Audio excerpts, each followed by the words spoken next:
সাবাস বাংলাদেশ, সাবাস বাংলাদেশের ছাত্র জনতা। আমরা এই অর্জনটাকে আর অনেক দূর নিয়ে যেতে চাই।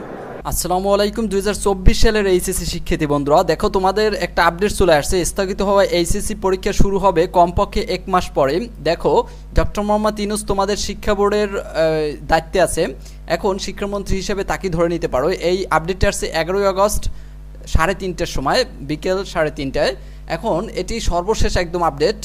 এখানে কেন বলা হয়েছে যে তোমার স্থগিত এইচএসসি পরীক্ষা 1 মাস পরে, কারণ হচ্ছে তোমরা চাচ্ছ অটো পাস, এদিকে শিক্ষা বোর্ড বলছে 1 মাস পরে এইচএসসি পরীক্ষা নেওয়া হবে। কারণ ডক্টর মোহাম্মদ ইউনূস তিনি হচ্ছেন একজন জীবন্ত যে লিজেন্ড বলা যায়, কিংবদন্তি বলো তোমরা যেটাকে। এখন সেই কিংবদন্তি তো পারে না তোমাদের অটোপাস দিয়ে তোমাদের জীবনটাকে কলঙ্কিত করতে। দেখো, যারা অটোপাস করেছিল এর আগে তাদেরকে অনেকেই অটোপাস বলে কত অপমান করে। এখন তোমরা বলতে পারো যে তোমাদের সময় নষ্ট হচ্ছে, সেই সময় তোমরা অন্য কিছু করো, একটা স্কিল তৈরি করো, কিংবা এই মুহূর্তে কোনো স্কিল তৈরি করাটাও তোমাদের জন্য হবে খুব বোকামি। তোমাদের এখন উচিত টুকটাক ছোটোখাটো তুমি যেটাই দুর্বল আছো, যেই পরীক্ষায় তুমি মেডিকেলে পরীক্ষা দিলে কিংবা যদি ভার্সিটির পরীক্ষা দাও, যেই সাবজেক্টে তুমি একটু দুর্বল আছো সেই সাবজেক্টগুলো এনে পড়া শুরু করো, আর পাশাপাশি এইচএসসির পরীক্ষা পড়তে থাকো। দেখো, 1 মাস পরে পরীক্ষাটা নিশ্চিত হবেই, কারণ ডক্টর মোহাম্মদ ইউনূস বলেছে যে তো তোমরা কখনোই অটোপাস নিলে তোমাদের যে অভিজ্ঞতাটা হবে পরীক্ষার ভিতর দিয়ে, সেই অভিজ্ঞতাটা কখনোই তোমরা পাবা না। দেখো, স্থগিত হয়ে যাওয়া এইচএসসি ও সমমান পরীক্ষা শুরু হতে কমপক্ষে 1 মাস সময় লাগবে বলে জানিয়েছে শিক্ষা বোর্ডগুলো।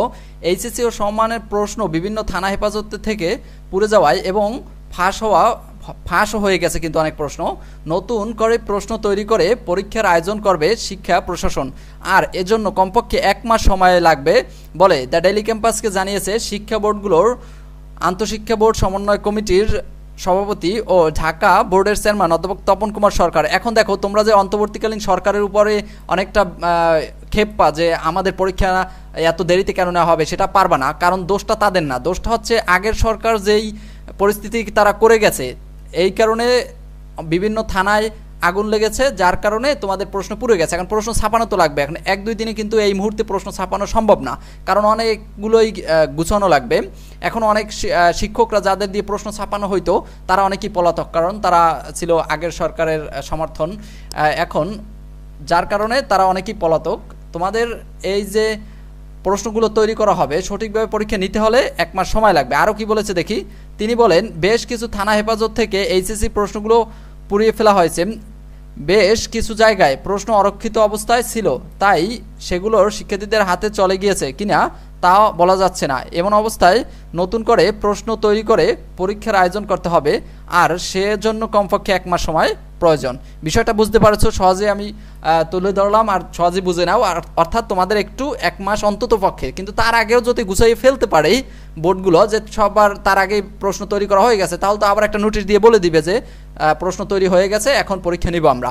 তবে আরেকটা বিষয় আছে, যদি এখানে কিন্তু শুধু প্রশ্নের কথা বলেছে, যদি তোমাদের অনেকের পেপার পুড়ে গেছে অনেক থানায়, সেই পেপারগুলো যদি পুড়ে থাকে তাহলে কিন্তু পরীক্ষা আবার নতুন করে নেওয়ার ডিসিশন হতে পারে, কিংবা অটোপাসের ডিসিশনটা হতে পারে। অটোপাস কিন্তু এখনও হাতে রয়েছে, এই চিন্তা ভাবনাটা তাদের হাতে, কারণ যেই পরীক্ষাগুলো পুড়ে গেছে অন্তত পক্ষে সেই পরীক্ষাগুলো অটোপাস দিতে পারে সবাইকে। কারণ কাউরে অটোপাস দিবে, কাউরে আবার দিবে এমনটা হতে পারে না। যাদের প্রশ্ন যে সাবজেক্টের পুড়ছে, ধরো আইসিটির একটা থানার প্রশ্ন পুড়ে গেছে, তাহলে আইসিটিতে সবাইকে অটো প্লাস দেওয়া যেতে পারে, বাকি পরীক্ষাগুলো নেওয়া যেতে পারে, এরকমও ডিসিশন আসতে পারে। অবশ্যই চ্যানেলটি সাবস্ক্রাইব করে রাখো, যে কোনো ডিসিশন আসলেই তোমাদের জানিয়ে দিব, তোমরা পেয়ে যাবা। তাহলে চ্যানেলটি সাবস্ক্রাইব করা থাকলে তুমি সেই যে যদি অন্য কোনো ডিসিশন নেয় তারা সেটা তুমি পেয়ে যাবা। চ্যানেলটি সাবস্ক্রাইব করে রাখো, খুব সহজেই পেয়ে যাবা তোমরা। সকলকে ধন্যবাদ।